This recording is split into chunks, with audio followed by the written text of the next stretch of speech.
époux de Marie, Père choisi, gardien de l'Église.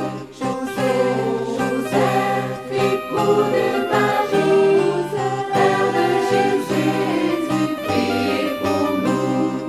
Veille sur nous et conduis. Bonjour, nous voici à la 4e journée de notre neuvaine à Saint-Joseph. Et le thème aujourd'hui, c'est Joseph à l'écoute de Dieu. Avec le Père Jérôme José de l'Oratoire, nous regardons ce que Joseph a à nous apprendre aujourd'hui. Interpellé par la simplicité du cœur de Joseph, le Père José voit en lui un homme silencieux, un homme juste, un homme en action qui a gardé la fenêtre de son âme ouverte à la volonté de Dieu. Les évangiles qui nous rapportent les songes de Joseph nous montrent comment il a su être à l'écoute de Dieu.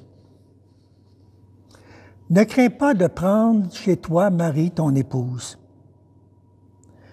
Joseph fait confiance en la parole du messager de Dieu et garde Marie avec lui. Il avait toujours été ajusté à la parole de Yahvé. Pour lui aussi, c'est l'Annonciation. L'envoyé de Dieu lui révèle le mystère de la maternité de Marie. L'enfant qui est engendré en elle vient de l'Esprit Saint.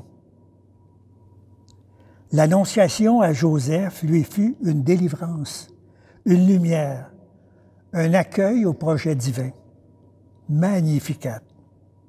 Quelle rencontre que celle de Marie et de Joseph à la suite de cette révélation. Que d'émotions partagées, que d'amour à se communiquer. Magnificat!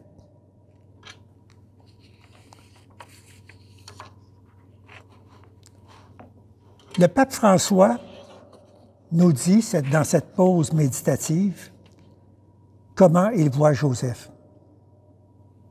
Joseph accueille Marie sans fixer de conditions préalables. Il se fie aux paroles de l'ange.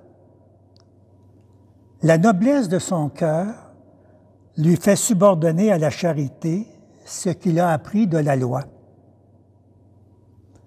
Et aujourd'hui, en ce monde où la violence psychologique, verbale et physique envers la femme est patente, Joseph se présente comme une figure d'homme respectueux, délicat, qui, sans même avoir l'information complète, opte pour la renommée, la dignité et la vie de Marie. Et dans son doute sur la meilleure façon de procéder, Dieu l'aide à choisir en éclairant son jugement. Bien des fois, des événements dont nous ne comprenons pas la signification surviennent dans notre vie. Notre première réaction est très souvent celle de la déception et de la révolte. Joseph laisse de côté ses raisonnements pour faire place à ce qui arrive. Et aussi mystérieux que cela puisse paraître à ses yeux, il l'accueille, en assume la responsabilité et se réconcilie avec sa propre histoire. Si nous ne nous réconcilions pas avec notre histoire, nous ne réussirons pas à faire les pas suivants, parce que nous resterons toujours otages de nos attentes et des déceptions qui en découlent.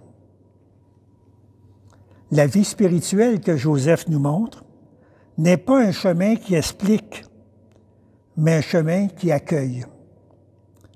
C'est seulement à partir de cet accueil, de cette réconciliation, qu'on peut aussi entrevoir une histoire plus grande, un sens plus profond. Joseph apprend-nous à vivre chaque jour sans condition ni attente.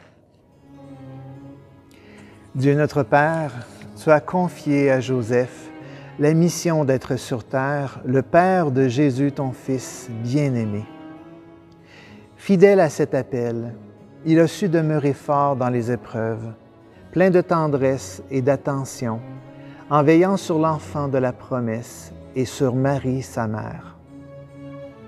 À l'image de Saint Joseph, tu nous appelles à être forts et courageux dans les moments difficiles, attentifs aux besoins des personnes autour de nous, tendres envers ceux et celles qui souffrent. À l'exemple de son ami, Saint Frère André, aide-nous à être à l'écoute des autres. Inspire-nous une parole d'espérance qui leur révèle ton cœur de Père, plein d'amour et de miséricorde. Garde-nous forts dans la foi, fidèles dans nos engagements, confiants devant l'inconnu et joyeux pour accueillir la vie. Amen.